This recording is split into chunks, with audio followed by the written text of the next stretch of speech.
बुलबुल अब भी गहरे सदमे में है। जब उसे सिलाखारी की इस एनिमल सेंचुरी में लाया गया तब वो सिर्फ 3 महीने की थी। वो अंधी हो चुकी थी और दर्द से तड़प रही थी। पारंपरिक जश्न के लिए घोड़े किराए पर लेने वाले अक्सर प्रतिस्पर्धी खेमे के जानवरों से बदला लेते हैं। ऐसे ही बदले में बुलबुल की आंख फोड़ दी गई। हमें इंसान को लेकर उसकी सोच बदलनी थी। हमें ऐसा खुद अपने दिमाग में भी करना था। इसीलिए हर दिन कोई भी विजिटर या वॉलंटियर उसके सामने पढ़ता था। जो गा सकते हैं मैं उनसे गाने को कहती थी। करीब 4-5 महीने बाद वो बाहर आने लगी। 6 महीने बाद उसने हमें उसे छूने की इजाज़त दी। फिर सब अंदर जाने लगे और उसके बाद हमने उसे बाहर आने दिया। बुलबुल उन 800 जीवों में से एक है जिनकी देखभाल अंजलि गोपालन करती हैं। दिल्ली से करीब 1 घंटे की दूरी पर बसे इस निराले गांव में Anjali all creatures great and small नाम की एनिमल सेंचुरी चलाती हैं। तनाव झेल चुके जानवर यहां आसरा पाते हैं। अंजलि गोपालन भारत में एक जानी पहचानी शख्सियत हैं। उन्हें HIV एड्स और LGBTQ अधिकारों के लिए जाना जाता है।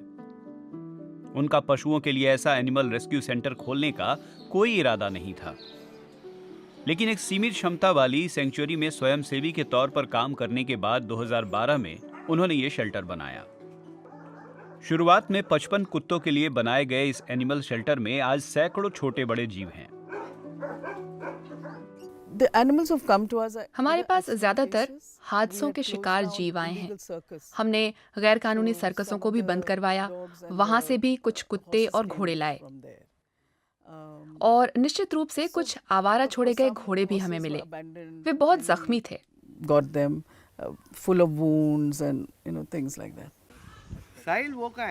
भारत में शादियों में घोड़े की सबसे ज्यादा आफत आती है। पारंपरिक रूप से दूल्हा घोड़े पर सवार होता है और उसके आसपास बारातियों की भीड़, आतिशबाजी या हवाई फायरिंग होती है। गोपालन सांस्कृतिक रूप से गहराई तक घुसे इस रिवाज के खिलाफ अभियान की योजना बना रही हैं।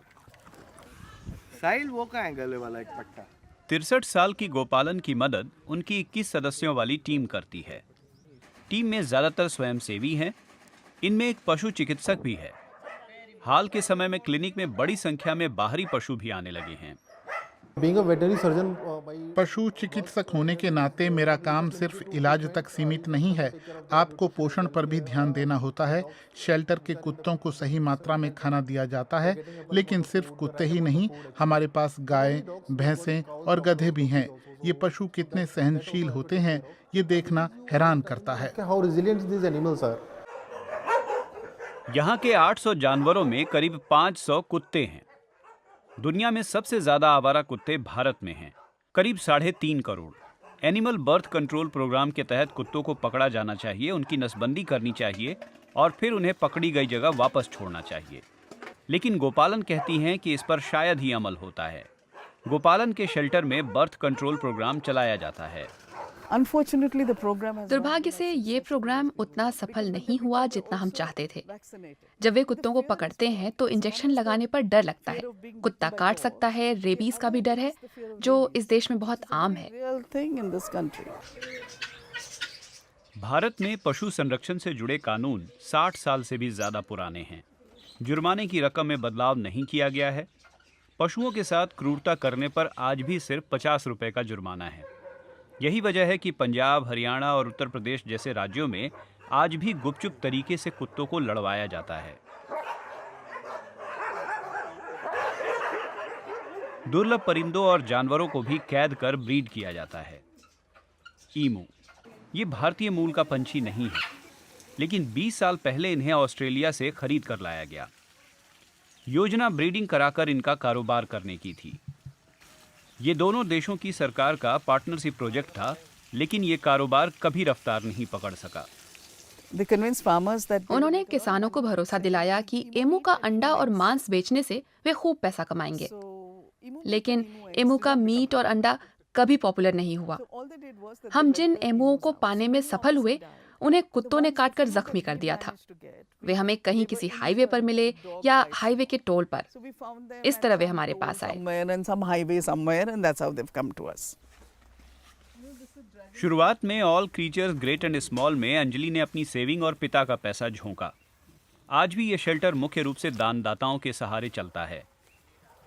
बढ़ती जरूरतों को पूरा करने के लिए फार्म बनाया गया है।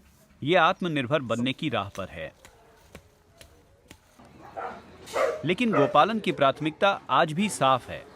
जीवों की वो ऐसी देखभाल चाहती हैं जिसके वे हकदार हैं। जब लोग मुझसे कहते हैं कि वे जानवरों से नफरत करते हैं या कुत्ते उन्हें पसंद नहीं, तो मैं उनसे कहती हूँ कि आपको पता नहीं है कि आप क्या मिस कर रहे हैं। अपने प्रियजनों, परिजनों या दोस्तों के साथ अपने रिश्ते को भूल जाइए। ये सब परिवर्तनशील है, लेकिन इंसान और जानवरों के बीच का रिश्ता अपरिवर्तनशील है। और इसी अनूठे रिश्ते को गोपालन और उनके स्वयंसेवी बखूबी निभा रहे हैं।